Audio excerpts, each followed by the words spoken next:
어렵고 복잡한 뉴스를 키워드를 통해서 쉽고 재밌게 만나는 알고 팡보고팡 팡팡 뉴스 시간입니다.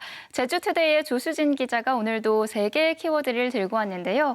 첫 번째 키워드가 제주도는 왜 특별한가요?네요. 어떤 의미인가요? 네, 최근 제주도민 중 젊은 층이 제주특별자치도의 개념에 대해서 잘 모르고 있다는 설문조사 결과가 나왔는데요. 제주도가 지난달 13일부터 18일까지 6일간 도민 1,010명을 대상으로 실시했던 조사 결과입니다. 18세에서 29세에 이르는 젊은층의 63.4%가 제주특별자치도의 의미에 대해 전혀 모르거나 거의 모른다고 답한 것으로 나타났습니다.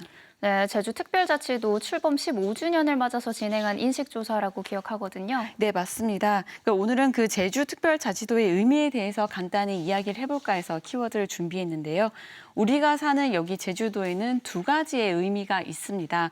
끝에 붙은 도의 뜻에 따라서 달라지는데요. 하나는 섬이라는 뜻의 도가 붙을 땐 제주섬이라는 의미입니다. 독도나 울릉도, 가파도 같은 경우죠. 또 하나는 길이라는 뜻의 한자 도를 쓴 건데요.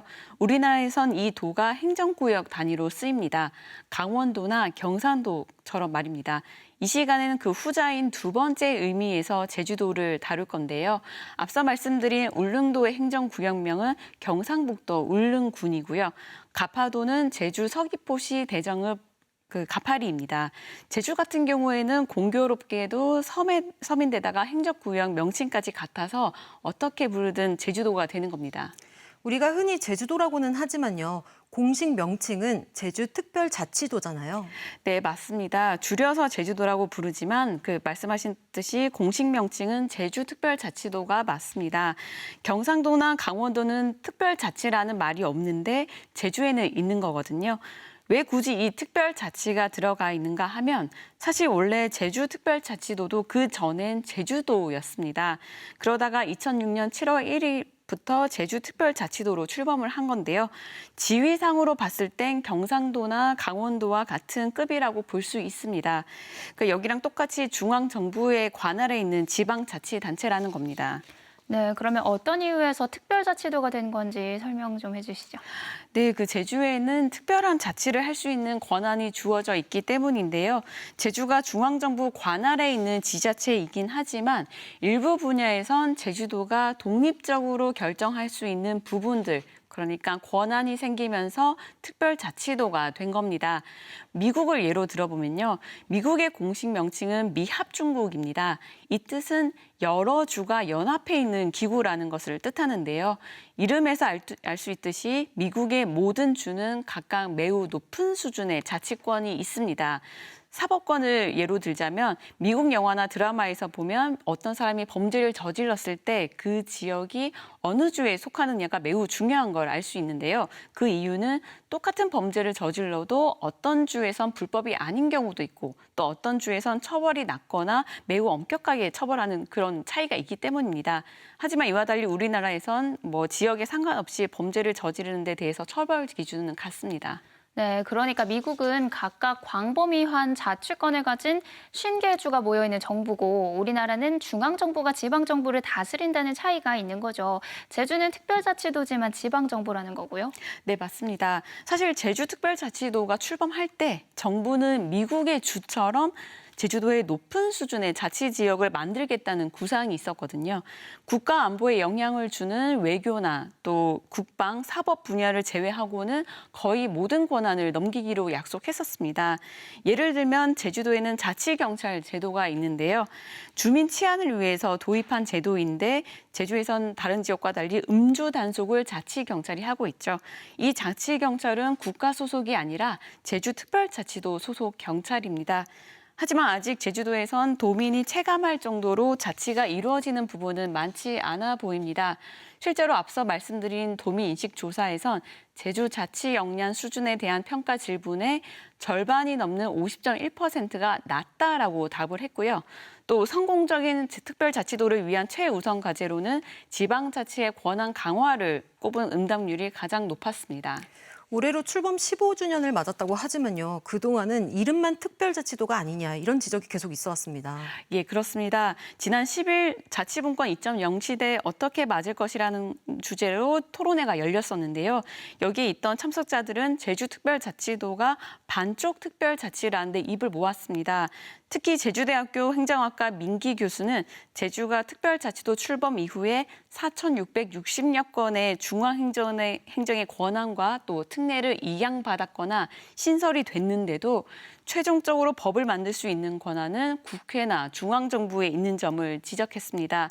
입법 자체를 제주도가 독립적으로 할 수 없는 상황에서 자치는 실현되기 어렵다는 건데요. 또 이 자리에선 세금에 대한 권한, 그러니까 조세의 자율권이 제대로 주어지지 않은 점도 특별자치가 실현될 수 없는 한계라는 목소리가 나왔습니다. 네, 많은 도민들이 제주특별자치도를 여전히 체감하지 못하고 있는데 15주년 맞아서 좀 전환이 필요해 보입니다. 제주특별자치도 설치와 국제자유도시 조성을 위한 특별법, 줄여서 제주특별법이라고 하죠. 이 제주특별법 개정을 앞두고 있는데요. 현재 고민과 해법이 잘 담길 수 있기를 기대합니다. 두 번째 키워드로 넘어가죠. 반쪽짜리 상생협약이네요. 네, 무려 14년이 흘렀습니다. 이 긴 기간 내내 공동체가 찢어지는 아픔을 겪는 마을이 있는데요. 바로 민국복합형 건강미양이라는 이름의 제주 해군기지가 들어선 강정마을입니다. 네. 지난달 31일엔 반대 주민과 활동가들의 반발에도 불구하고 상생화합 공동선언식이 열렸었는데요. 이 자리에선 원희룡 제주도지사와 좌남수 제주도의회 의장 그리고 강정마을 회장이 서로 어깨동무를 하는 장면도 연출이 됐었습니다. 이 선언식의 후속 조치로 제주도는 강정마을 갈등 치유 및 공동체 회복을 위한 상생협력 체결을 진행하고 있습니다. 네, 오늘 도의회 정례회 상임위에서 이 상생협력 체결 동의안이 통과됐죠. 네, 그렇습니다. 하지만 2주 전에는 그 상임위에서 심사 보류가 됐었거든요. 그 이유는 실질적인 상생, 그러니까 갈등 치유나 공동체 회복에 대한 내용은 충분히 담겨 있지 않고 돈 얘기만 하고 있다. 그리고 반대 주민이나 활동가들은 배제됐다는 게 그 이유였습니다.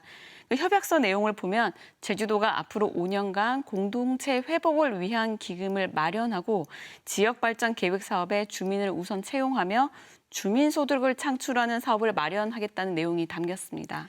심사가 보류됐던 이후에 제주도 행자회의가 마을회와 면담을 했고 이때 협약서 내용이 좀 보완된 것 같아요. 예, 그렇습니다. 그 내용을 보면은 해군기지 건설 과정에서 형사처벌된 강정 주민분들이 계신데요. 이들의 그 사면복권을 위해서 제주도가 중앙정부나 국회에 적극 건의하겠다는 내용이 우선 담겼고요. 또 외상 후 스트레스 장애를 겪는 분들을 위해서 4.3 트라우마 센터와 연계해 치유 프로그램을 개발하겠다는 내용도 포함됐습니다. 하지만 반대 주민을 배제한 것 마찬가지라는 목소리가 높습니다. 어제 강정마을 해군기지 반대 주민회가 성명을 냈는데요.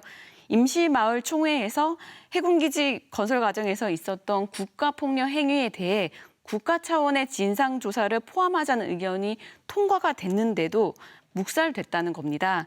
이들은 진상조사를 통한 명예회복이 이루어져야 진정한 공동체 회복이 이루어진다고 강조하고 있는데요. 그러면서 원희룡 지사가 이 진상조사 문구를 원하지 않아서 빠지게 됐다면서 사명복권은 유죄가 전제된 것이라고 주장하고 있습니다. 네, 공동체 회복을 위한 방안인데 오히려 공동체 와해를 더 자극하고 있는 건 아닌지 염려가 됩니다. 제주도와 도의회가 진정한 상생을 위한 고민을 좀 더 충분히 할 필요가 있어 보이네요. 마지막 키워드로 농업용수, 지하수로 펑펑을 준비해 오셨네요. 예, 제주도는 그 섬이란 특성상 물이 매우 귀하죠. 그래서 지하수 보전과 관리를 위해서 연구센터가 만들어지기도 했는데요. 그런데 지역 농가에서 지하수를 과다하게 사용하는 것으로 나타나서 개선이 필요하다는 목소리가 나왔습니다. 지난 14일 제주도청 한라홀에서 제주 지하수 보전 관리를 위한 전문가 워크숍이 열렸었는데요. 이 자리에서 박원배 제주연구원 제주지하수연구센터장에 따르면 도내에서 쓰고 있는 지하수 가운데 40%가 농어업용으로 사용되고 있다는 겁니다. 그리고 지하수를 뽑아내기 위해서 뚫어놓은 관정 개수를 보면은 생활용 관정은 1,395곳이고 농어업용은 3,064곳으로 2배가 넘습니다. 네, 농업용수로 지하수가 이렇게나 많이 사용되고 있었군요. 예, 그렇습니다. 하지만 그러니까 거기다가 현재 농업용수의 96%가 지금 지하수로 쓰이고 있다고 하는데요. 거기다가 물이 새는 누수율이 최대 60%까지 이른다고 합니다. 이런 문제들로 특정 시기가 되면 해당 지역은 물 부족 현상까지 지금 겪고 있는데요. 이날 센터장은 빗물 이용 시설을 늘리고 또 저수지 등을 활용해서 농업용수의 지하수 의존도를 낮춰야 한다고 제안했습니다. 또 농업용수의 지하수 사용량에 따른 요금 부과 체계 개선도 필요하다는 의견을 냈습니다. 네, 그 어느 때보다 지하수 오염과 고갈에 대한 우려가 높은데요. 획기적인 개선 방안이 나와야 할 것 같습니다. 오늘 팡팡뉴스 여기까지 듣겠습니다. 두 분 고맙습니다.